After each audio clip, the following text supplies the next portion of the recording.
নমস্কার বন্ধুরা, welcome to my channel Swagata's kitchen. আজকে আমি আপনাদের সামনে একটা নতুন রেসিপি নিয়ে হাজির হয়েছি। একাদশী স্পেশাল পকোড়া। চলুন এতে আমি কি কি নিয়েছি আপনাদের সামনে একটু শেয়ার করি, তারপরে আমি রান্নাটা করে দেখাবো। একাদশী দিনে তো অনেক কিছু খাওয়া নিষেধ। এখানে আমি পকোড়া বানানোর জন্য নিয়েছি আলু সেদ্ধ করা, 3টে আলু সেদ্ধ করা, 3টে কাঁচকলা সেদ্ধ করা, গ্রেট করা গাজর, ক্যাপসিকাম, নারকেল, লঙ্কা, জিরে, লবণ, গোটা জিরে আর গুঁড়ো জিরে, 2 রকমের জিরে। আর এই যে লবণ নিয়েছি, এই লবণ রক সল্ট, সব কিছু তো চলে না, সব লবণ একাদশীতে চলে না, রক সল্ট।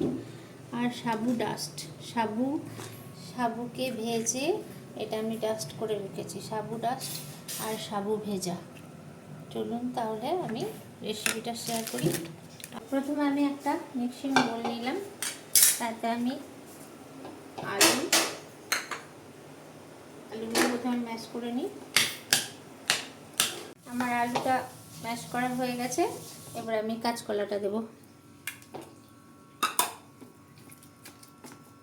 কাঁচকলা আর আলু একসাথে মিক্সড হয়ে গেছে, এরপর আমি দেব গাজর,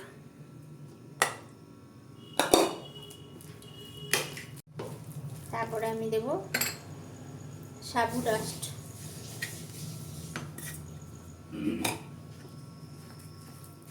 তারপরে আমি দেব সাবু ভেজা 1 চামচ,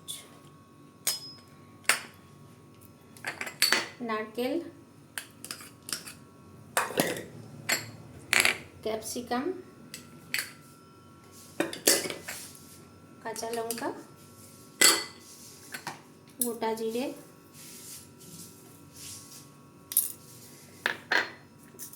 চিনি,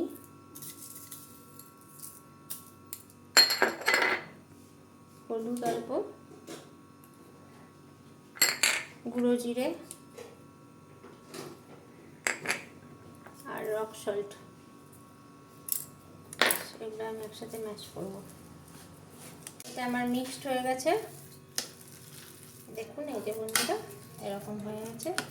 এরপরে এটা আমি ফ্রাই করব। আমি এই তেলটা দিয়ে করব ফরচুন লাইট, কারণ সব তেলে একাদশীতে রান্না চলে না, তাই এটা দিয়েই আপনারা করবেন। তেলটা গরম হয়ে গেছে, এরপর আমি বড়াগুলো একে একে ছাড়ব।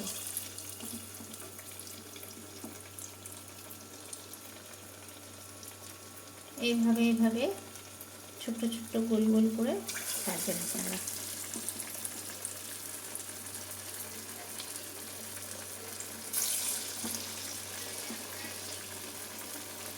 আমার ভাজা হয়ে গেছে, দেখুন লাল লাল করে এগুলো ভাজবো। এগুলো একদম ভাঙবে না, কলা আছে, আলু আছে, টাইট হয়ে আছে, একদম ভাঙবে না। লাল লাল করে ভেজে নিলাম।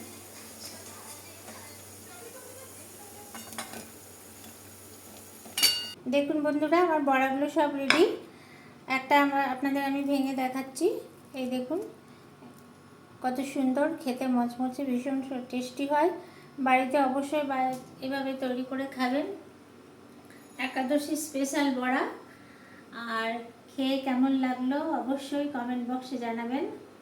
পরবর্তীকালে একাদশীর আবার ভালো ভালো রেসিপি আপনাদের সামনে আমি শেয়ার করব। নমস্কার।